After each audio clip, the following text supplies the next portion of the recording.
Welcome to the Why Wars Happen History podcast. I am your host, Emily Ross, and today I'm very excited about our guest who is going to be discussing his new podcast series, The Man Who Calculated Death. He's an actor, a producer, and generally known as pretty much one of the nicest guys in Hollywood. Jon Cryer. Jon, thanks for joining me today. Oh, my pleasure. My pleasure. Yeah. Yeah, I was about to say something deeply insulting, but once you said nicest guy in Hollywood, I had to back off of it. That's I'm what I hear, terribly though. sorry. Uh, but We can change that reputation here if you want. okay, Just go for yes, it. this is Yeah, the podcast. yeah, yeah. This is where we're gonna do it. So, the man who calculated death, like that title just grabs you by the throat, and it is the series goes into a little bit on the reasoning for that name. But I gotta ask, was that just like immediately you knew that's what you were gonna call it?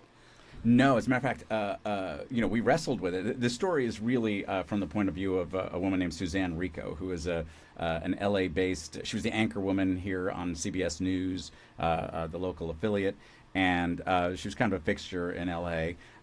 But something that she and I had never really discussed. I mean, the way the whole thing came about was she had thrown this lovely. She and her husband threw this lovely dinner party for me at one point, and she knew that I was a big aficionado of the space program, that I knew the history of it and was very interested in it. And she said, "Oh, well, my grandpa worked on the space program." I was like, "Wow, oh, that's amazing." She said, "Yeah, and before that, he worked for Hitler." But anyway, and she just went on about, the rest of the dinner.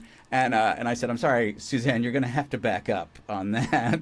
And she told me that when her mother had passed away a couple of years before, her mother, on her deathbed, revealed to Suzanne that she had been writing a memoir, and that since she was dying, she wouldn't be able to finish it, and she wanted Suzanne to finish the memoir for her. So Suzanne, who had always sort of knew a little bit about her grandfather, was now sort of forced to face her family's past, and in a much more direct way. And once she started work on the podcast in earnest, she found this article about her grandfather, because he became an incredibly famous engineer, and he actually came up with a principle to figure out the fallibility of various complex systems. How often they will fail, and it's become something that's used in the world of engineering to this day. But there was a magazine article that called him the man who calculated death, and Suzanne loved that from day one. It's so perfect, especially the German overlay of, uh, during the title where the voice says it in German, the translation. It's just, oh, it's so perfect. And I'm so glad you like that. We yeah, worked so hard on this. Suzanne, first of all, for Suzanne, it was an incredibly painful journey rather. yeah, Germany. It was a journey in Germany, both, yeah. but it was incredibly painful and difficult for her to sort of face, her grandfather's complicity in a really horrible time in history, but as you can see when you listen to the podcast, it's an incredible journey through all facets of World War II, and through just even the idea of war, and how we're all pulled into it in awful ways. Absolutely. Yeah, she does an amazing job on it, and but like the title sequence that you're mentioning was something we went back and forth on over and over, and because again, it was her family story, and it was just incredibly important to her. Yes. It's kind of like, no pun intended, but did you realize how explosive this thing that's there's so many layers to it, how it was going to be? Was there a point where she's talking to you about all of this and you're kind of letting the layers unravel and you're like, wait, what? Hold on a minute. Wait, hold on. Was there kind of a point where that happened? Yes, there were several points actually, because the when she originally set out to do this, she had not solved the mystery of her grandmother's Okay. death. She was just going to look. And so it was during the course of production on this that she solved it, and she did this amazing investigative work, and so you have to sort of change the focus of it. Originally, the focus was on her reckoning with the history of her family, but once she solved that mystery, she could bring the whole family into that reckoning, and and that greater understanding of what actually happened. Yeah, I was going to say it's kind of this thing where historians almost inevitably face a time where they have to describe a person in a historical context that did bad things, but they have to kind of also acknowledge that there's a human element to it there. And that's very, very hard tightrope to walk. Yes, It, it is. uh, Yeah, it's yeah. incredibly hard because everybody's complicated, and most of us feel like we want to have patriotism. We want to we want to feel a part of our nation. We have values and customs that are important to us, and uh, uh, where does our loyalty to that idea, where will that take us? Sometimes that'll Yeah. take us to some place that we feel ennobles us as human beings, and sometimes it will reveal itself as an effort that was really, really destructive, and it's hard Yeah. to come to terms with that, and we all and everybody's just trying to live. I mean, one of the my favorite quotes from is that everybody was just trying to live another day. This was the biggest war the Earth had witnessed in its history, at World War II, and so the you know the it I've never in my lifetime had to deal with stakes like that. And I have no idea what I would do. I would love to think that I'd be the one hiding Jews in the attic, but Right. but who knows? I've not always been the bravest guy in the room, that's for Right. sure. So we might be disappointed in how I really act. It's interesting. One of the things that comes up a lot when I'm interviewing different guests is Maslow's hierarchy of needs, where you eventually come to these things where you're trying to understand how could people do this or that. And it's like that hierarchy of needs where your own survival always is going to come first. And you only start thinking about other people once your own survival is secured or your family's is secured. And so it really is kind of an interesting question. But again, the show does such a good job of not like there's no excuses made or anything like that. It does such a good job of making you feel maybe what was in his head at the time and why he did these things. And I kind of wanted to ask about that, where the series goes over some of his motivations, and it definitely wasn't cut and dry. Can you kind of tell us a little bit about what his motivations might have been for getting involved? Well, he. We're talking about Robert Lusser, who was Yeah. Suzanne Rico's grandfather, and his life was incredibly interesting from when he was young. He was a child prodigy in terms of engineering. He would build his own boats, and at 9 or 10 years old, that he was willing to fly planes that he designed and built himself. That is literally putting your life in that you trust yourself that much to do that. That boggled my mind. But No thanks. he became a flyer in the age of Charles Lindbergh and Amelia Earhart, when flyers were the tech titans of their time. They were the Mark Zuckerbergs, and they people sang songs about them, and they were celebrities. He had a celebrity romance with Ellie Beinhorn, who was Oh. the Amelia Earhart of Germany, basically. Oh. A charming lady, and so he had a charmed life where he was used to thinking of something and then bringing it into existence. And that's an incredibly powerful feeling. Yeah.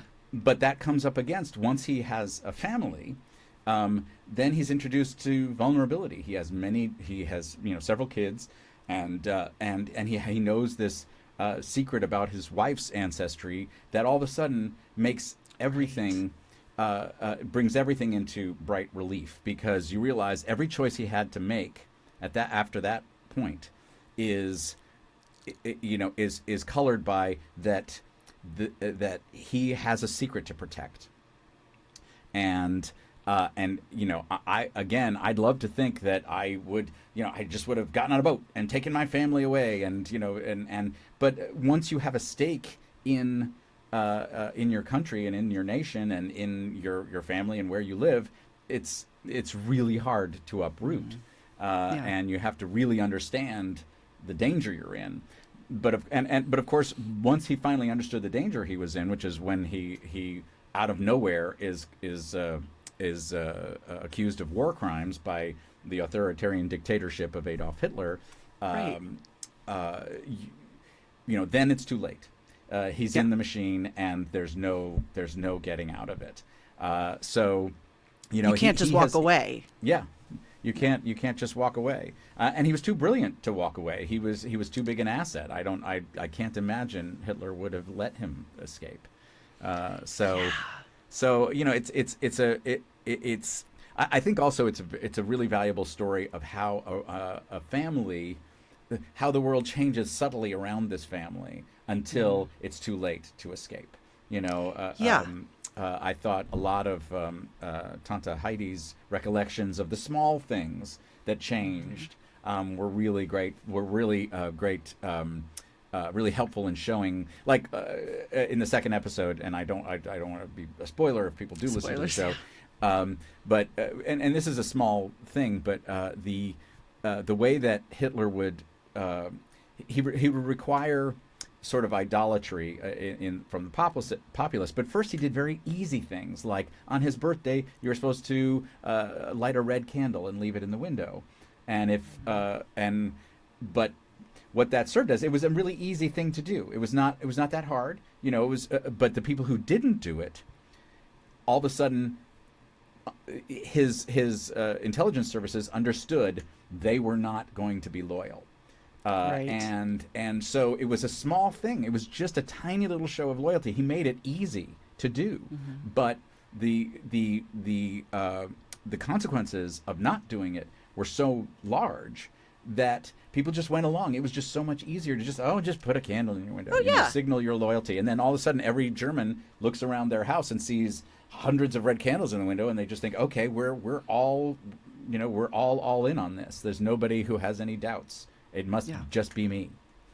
Yeah, and it's interesting you bring up the aunt's kind of little tidbits. Tante Heidi, right, is Yes. her. Yeah, those are some of the ones that stayed with me the most. Just those little details that really bring it to life. I thought that was just. I'm getting little goosebumps actually right now remembering it. It's so my God. There are times while listening to it that you feel like you're really there. You almost like feel like you're there amongst the chaos of war and the fire in the streets, and those little bits of stories and information really help it come alive. I wanted to ask, was it really hard? Like, how did you make it such a soundscape, so cinematic without overwhelming? It's such a good balance. Again, that hard? was Suzanne basically gave herself a master class during the course of this. We worked with a British company called Novel for a while on it, but it became this huge. Once the project started as a simpler project, and then it became this huge thing that became so unwieldy. But Suzanne learned from the sound designer who was working with her on the first few episodes, and understood that, that you're painting this picture. So Suzanne did most of that stuff. Most of that sound design work was her. But we also worked with a guy who's this is embarrassing, but his name just left me. Oh, this is terribly embarrassing. His name was Rob. I'd have to look it up on my phone. But we just said, "Hey, Rob, can you fix this?" Thank you, Rob, whoever you are. But he did amazing work, and she did amazing work. I mean, most of the again, this thing just went off this became so much of a bigger, more epic story than we expected. That she basically taught herself how to make a podcast, how to produce a podcast. Wow. And she's, the second, and there is a planned second season, and Okay. and she's going to be, from day one, it's going to be all Suzanne. I mean, it's an amazing story. The first season is about the family surviving World War II, and the second season is about them being smuggled to the United States via Operation Paperclip. Oh, wow. It's again, this family intersected with history in amazing ways. I mean, because then they were this German family was plopped down in the middle of Alabama in Huntsville to work with Werner von Braun at the Redstone Arsenal and help design the American space program. So okay. I wanted to ask about that. You mentioned that you were like really into the space program, so that kind of answers one of my questions that I had for you. Was I wanted to ask about if you had to kind of take a crash course and like what's the difference between the V1 and the V2, because he helped develop the V1, the world's first cruise missile. Yes, and he also designed the BF-109 fighter. Yes, and that was like the pride and glory of Germany's aircraft arsenal. And I could be wrong, but I think today it's still it holds the record for the most made fighter plane in history. I think it's like this huge deal. In number manufactured. Yeah. So did you have to like do a bunch of learning and stuff, or did you already kind of like, hey, I know what a big deal this is? I knew all this. No, I knew about the V1 and I knew about the V2 because of course. The competition between Werner von Braun and Robert Lusser was kind of a storied narrative because it was these two geniuses creating these incredibly they were creating a new type of warfare. At the time they called it robot war, and of course now we're really experiencing robot war in a much different way. So their competition at Peenemünde in the 40s during World War II is kind of legendary, and that they came to the United States and then had the competition yet again, but they were working on the same project. Is just endlessly fascinating to me. But people in the United States are very familiar with Werner von Braun. The V2. The V2 was the first ballistic missile, and was repurposed for our American rocketry program, and he became the spokesman for space travel in the United States. He became, there were Life magazine, on the cover of Life magazine, and he was a very handsome, incredibly charismatic guy. And people said, oh, he was this brilliant guy who worked for Hitler, but he was a good Nazi, Exactly. One of the things that is explored in the podcast is, again, what is the level of complicity and what,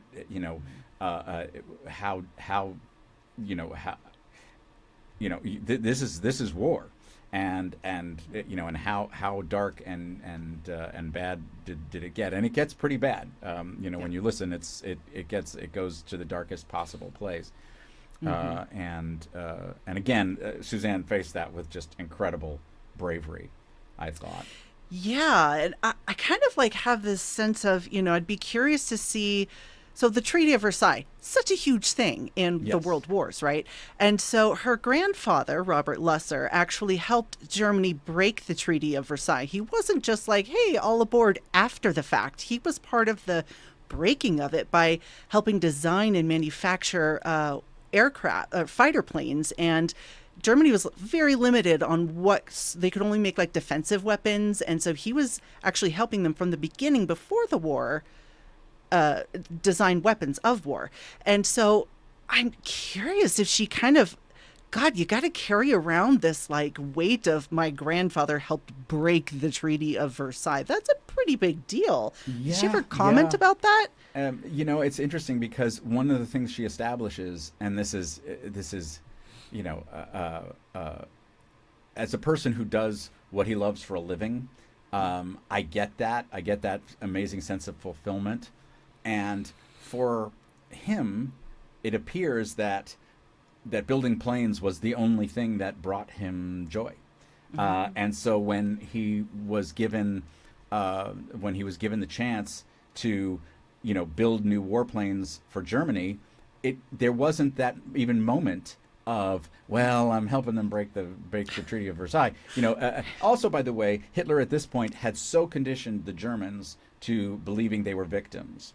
Right. And that is a symptom of authoritarian movements throughout history, is convincing the populace they are victims, and that these authoritarians will regain their masculinity and their power, and they will make wherever they are great again. It is a once you've convinced the populace they are victims, they're capable of all kinds of things because they feel it's suddenly rationalized. I'm sure this is something that you come into that you discuss at length on your show. Yeah, definitely. It's like literally you could write a playbook about how to do this, and it almost like always works. Yes. There's no evidence to suggest that he had qualms about working for the Nazis at the time. He was reticent to join the Nazis because he knew of his own family secret, but he, but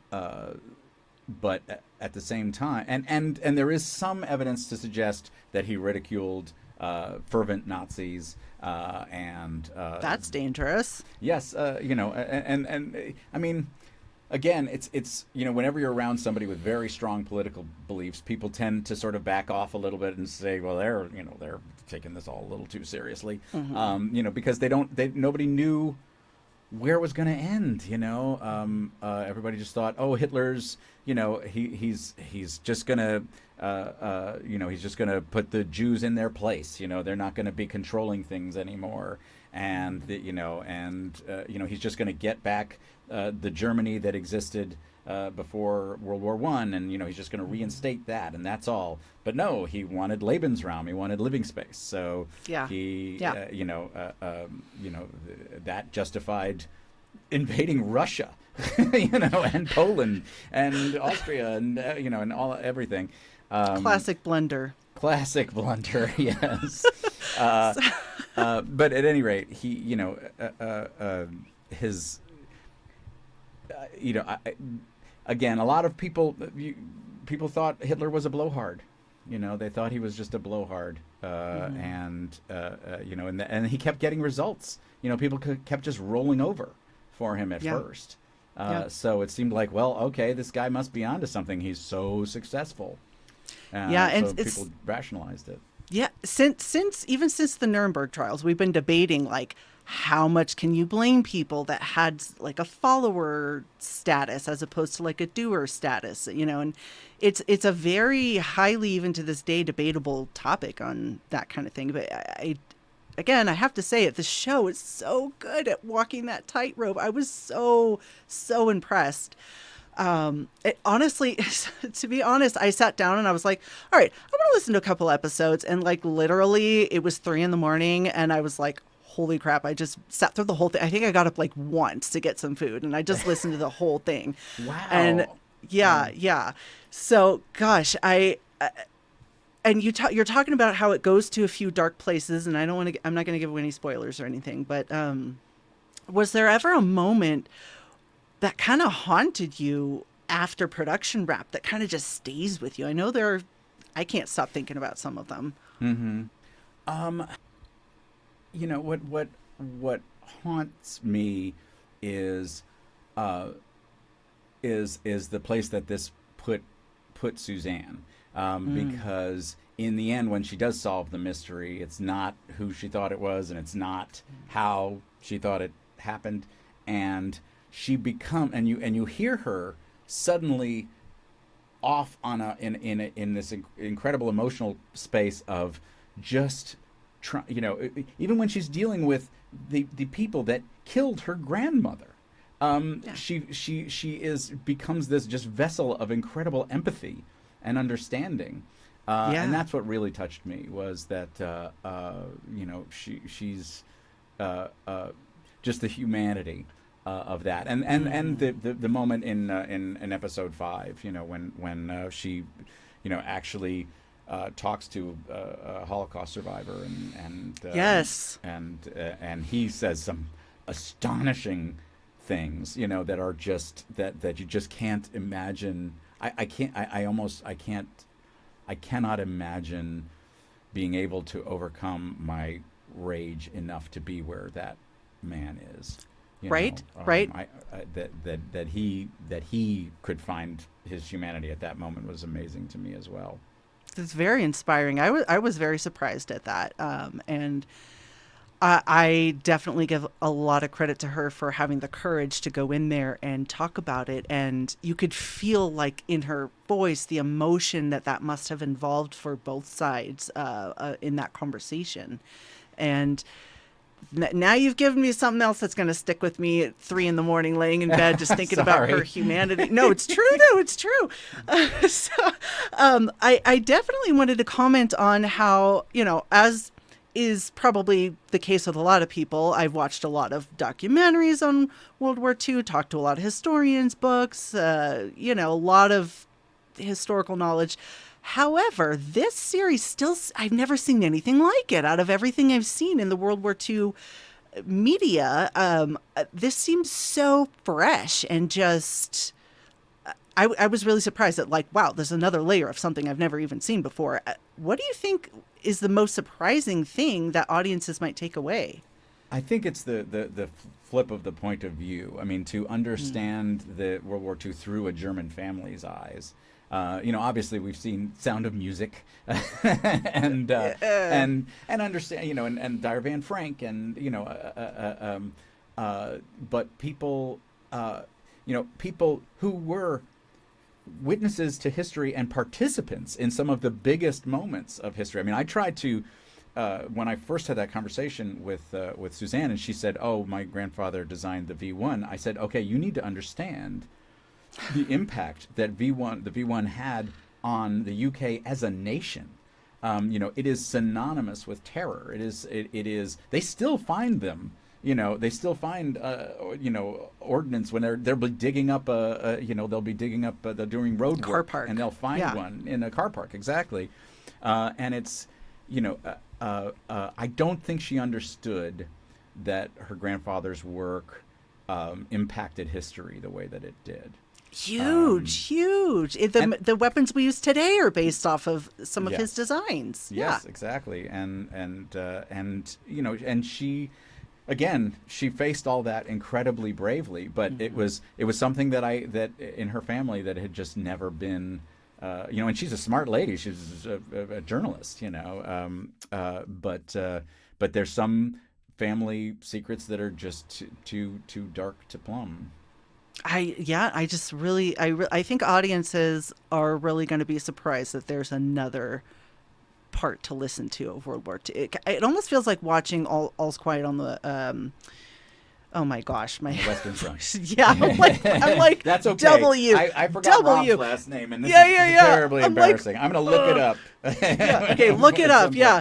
It was almost like watching that movie where you're like you actually get to see something from Germany's side, which is very rare.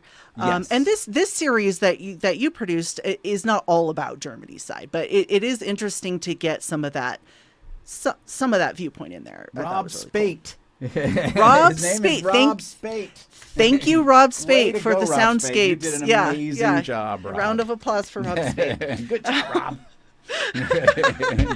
I'm so embarrassed that I forgot his name because he was amazing. He's also a stand-up comedian. So if you need a stand-up comedian in England, who also does podcast sound design in amazing layers, Rob is your guy. Podcast sound design. I'm going to keep that name in my mind for that. He's great. Okay, so you talked about how there's a season 2 coming up, which I didn't know until I'm talking to you now, and I'm so excited for that.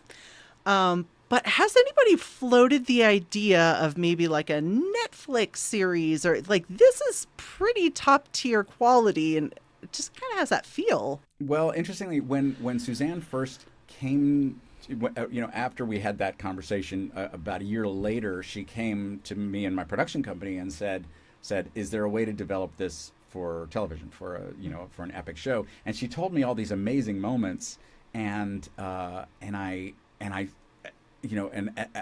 we went through it, and we were just like, it's such an epic story that this would be there's a thing in the industry now of things don't exist until they are IP, they are intellectual property, and she'd have to either write it as a book, or and then my wife, once she found out that Suzanne had done these enormous and voluminous interviews with all of her relatives, my wife said, "You should make that a podcast." And that we realized that would be the best way into this story, because she got an amazing audio from so many of her relatives and from the people who helped her in the search, and it's incredible. She'd gone all these places, and by the way, on her own dime. I mean, she went to Germany. She went to St. Louis. She was all over the world. Wow. Yeah, there was a lot of traveling going on. It honestly, I hope that it can turn into some sort of documentary, or kind of what you're saying about IP. I don't know if you know this, but I traditionally work as a producer and a screenwriter in Hollywood, and so. Oh, I'm sorry. That was a mansplain moment. You see.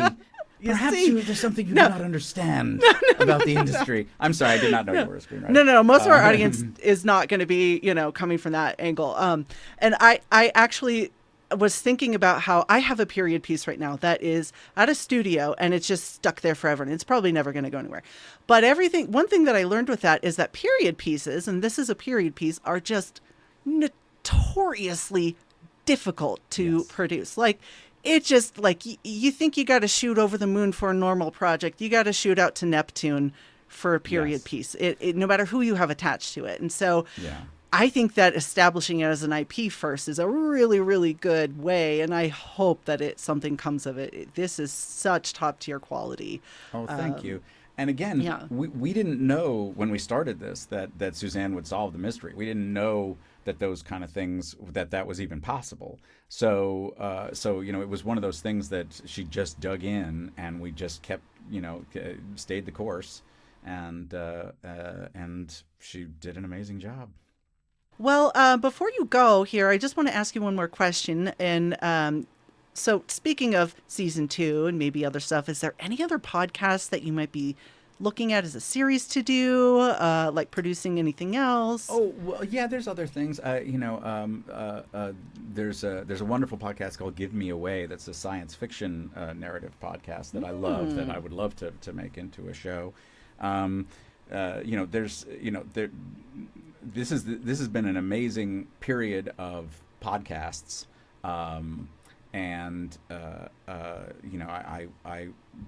there's ones that, like, I just listened to one called Kill List that will make a great TV show if anybody decides to do it.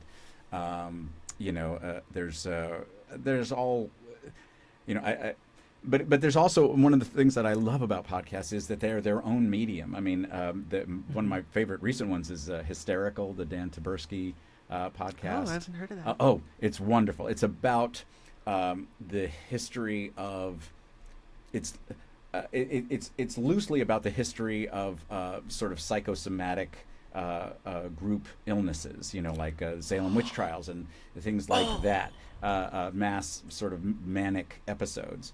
But it's absolutely beautifully done. Dan Taberski does amazing work. What's it called again? It's called Hysterical. Okay. Also on Wondery Plus, just like The Man Who Calculated Death, if I may. Yes. And by the way, Yes. that is the thing about I had a Wondery Plus subscription before I even worked with. I was excited to work with Wondery because I already had a subscription. So yeah, they're awesome. They're wonderful. No pun Yes. intended. Again, with the puns, I can't help it. They do a great job, and they've been great with our show. And Hysterical's wonderful. He also did one called 9/12, which is basically about how the world changed after 9/11, which is this amazing sort of zoom out on just it's a remarkable cultural document. Intense. And then he also did The Line, which is this amazing thing about war crimes in the Iraq War, and he actually it's absolutely remarkable in terms of, because he gets. There was I believe a Navy SEAL who was accused of war crimes, and he actually has a full-on, Jack Nicholson, you can't handle the truth moment with this guy. Yeah, it's called The Line. It's an amazing piece of work. So it's another done. podcast that'll kind of keep you Another, up at night yes. wondering about the meaning of life and Yes. all that. Well, Yeah. yeah.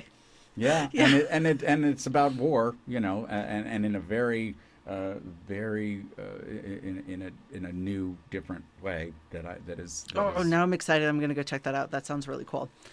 Yeah, so that's all the time we have for right now, and I just want to thank you so much for coming on and answering these questions. I loved The Man Who Calculated Death.